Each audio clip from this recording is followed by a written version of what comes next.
ये जो आप स्क्रीन पर देख रहे हो, इस शख्स का नाम है के.एस. भगवान। इनके नाम के पीछे भगवान जरूर लगता है, लेकिन इन्होंने भगवान को भी बदनाम किया है।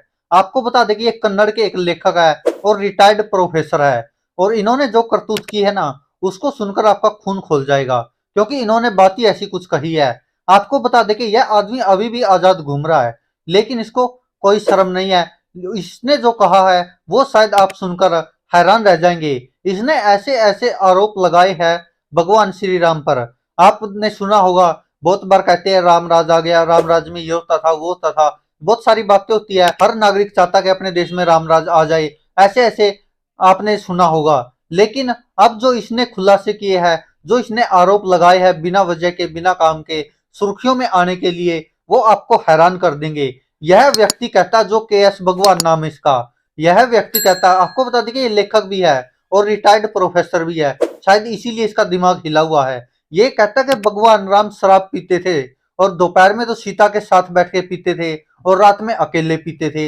ये देखिए, ये कहते हैं एस भगवान, कन्नड़ के लेखक है, ये भी नहीं कि छोटे मोटे, काफी मशहूर लेखक है कन्नड़ के, और ये रिटायर्ड प्रोफेसर भी है। इनका कहना है कि भगवान राम को कैसे आदर्श मान सकते हैं। आपने देखा होगा कि ये भगवान राम के आदर्श पर चले, ऐसे ऐसे लोग दुआ करते हैं अपने बच्चों के लिए। लेकिन आप सोचिए कि यह व्यक्ति के एस भगवान जिसका नाम है, ये कह रहा है कि भगवान राम, जिसको के भगवान राम हम कह रहे, ये नहीं कह रहा, ये कह रहा है कि राम तो सीता के साथ दोपहर में बैठ के शराब पीते थे और रात में अकेले पीते थे। इन्होंने तो ये तक कह दिया कि राम ने तो सीता को जंगल में छोड़ दिया था बिना उसकी परवाह किए अकेले। देखो, ऐसे ऐसे आरोप लगा रहा है यह बंदा, जो कन्नड़ का लेखक है के.एस. भगवान। और इसने हवाला भी किसका दिया है, वाल्मीकि की रामायण का।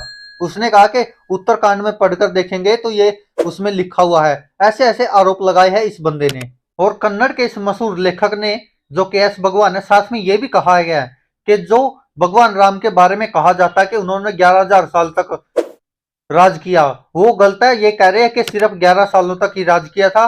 और तो और इन्होंने तो ये तक कहा है कि उन्होंने एक पेड़ के नीचे तपस्या कर रहे सुंदर युवक शंभू का सिर काटकर हत्या कर दी। यह भगवान राम पर आरोप लगा रहा है यह व्यक्ति, जो कन्नड़ का लेखक है और रिटायर्ड प्रोफेसर है, के.एस. भगवान। और इसने कहा कि जो लोग राम राज्य की बात करते हैं या राम के आदर्शों पर चलने की बात करते हैं, उनको यह संदेश दे रहा है कि भगवान राम ऐसे नहीं थे जैसी उनकी छवि पेश की गई है हमारे सामने। ये इनका मानना है, जो कन्नड़ के लेखक है और रिटायर्ड प्रोफेसर है के.एस. भगवान। इनके नाम के पीछे भगवान लग रहा है। बाकी भगवान के बारे में क्या सोच रहे, ये तो आपको इनकी मानसिकता से पता ही चल गया होगा।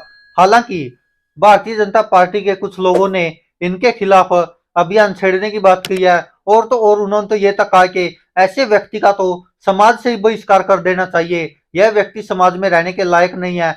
इसकी मानसिकता क्या है, इससे आप समझ सकते हैं। और के.एस. भगवान ने यह भी दावा किया कि यह सब तथ्य रामायण और अन्य दस्तावेजों में है, तो भगवान राम कैसे आदर्श हो सकते हैं। तो ये देखिए, ये मानसिकता है इस लेखक की, जो प्रोफेसर हुआ था पहले किसी जमाने में, अब रिटायर्ड है, लेकिन अभी भी लेखक है और ये ऐसी ऐसी बातें लिख रहा है, जिसके बाद लोगों में काफी गुस्सा भी है कि ऐसे व्यक्ति का बहिष्कार भी होना चाहिए। और हम तो कहते हैं ऐसे व्यक्ति को तो जेल में ही डाल देना चाहिए, जो समाज में इतना जहर उगल रहा है, वो भी भगवान राम के प्रति, जिसको कि हमारा देश ही नहीं बल्कि पूरी दुनिया मानती है। दोस्तों, इस पर आप क्या कहते हैं, अपनी राय कमेंट बॉक्स में जरूर दीजिएगा।